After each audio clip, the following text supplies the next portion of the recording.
ঢাকায় মালয়েশিয়ার প্রধানমন্ত্রীকে বিমানবন্দরে স্বাগত জানালেন প্রধান উপদেষ্টা ডক্টর মোহাম্মদ ইউনূস। বাংলাদেশ ও মালয়েশিয়ার মধ্যকার সম্পর্কে নতুন উচ্চতায় নিয়ে যেতে সংক্ষিপ্ত সফরে শুক্রবার ঢাকায় পা রেখেছেন মালয়েশিয়ার প্রধানমন্ত্রী আনোয়ার ইব্রাহিম। এই সময় তাকে লাল গালিচা সম্বর্ধনা দেওয়া হয়। এদিন দুপুর 2টায় 58 সদস্যের প্রতিনিধি দল নিয়ে হজরত শাহজালাল আন্তর্জাতিক বিমানবন্দরে অবতরণ করেন মালয়েশিয়ার প্রধানমন্ত্রী।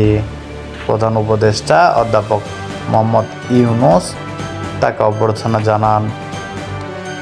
এ সময় গান স্যালুট ও গার্ড অফ অনারের মাধ্যমে তাকে সম্মান জানানো হয়। বিমানবন্দরের এ সময় আরও ছিলেন পররাষ্ট্র উপদেষ্টা তৌহিদ হোসেন এবং মালয়েশিয়া ও বাংলাদেশের হাইকমিশনার।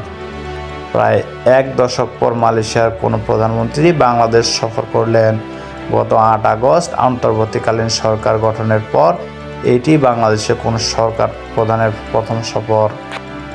বিমানবন্দর থেকে তাকে সরাসরি হোটেলে ইন্টারকন্টিনেন্টাল নিয়ে যাওয়া হয়।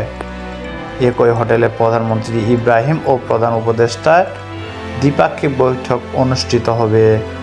পররাষ্ট্র উপদেষ্টা তৌহিদ হোসেন বলেন, বৈঠকে অর্থনৈতিক, রাজনৈতিক, বাণিজ্যিক ও বিনিয়োগ, শিক্ষা, প্রযুক্তি ও মানব সম্পদ উন্নয়ন, জনশক্তি রপ্তানি, উচ্চশিক্ষার সহায়তা, যোগাযোগ অবকাঠামো উন্নয়ন এবং প্রতিরক্ষা সহযোগিতা সহ পারস্পরিক স্বার্থ সংশ্লিষ্ট খাতগুলো তুলে ধরা হবে বলে আশা করা হয়েছে। দ্বিপাক্ষিক আলোচনার আগে দুই নেতার একান্ত বৈঠক হবে।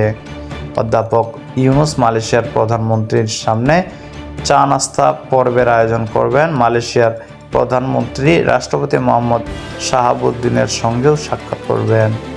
পররাষ্ট্র মন্ত্রণালয়ের একজন ঊর্ধ্বতন কর্মকর্তা ইউএনবিকে জানান, মালয়েশিয়ার প্রধানমন্ত্রী বঙ্গভবনে রাষ্ট্রপতি মোহাম্মদ শাহাবুদ্দিনের সঙ্গেও সাক্ষাৎ করবেন।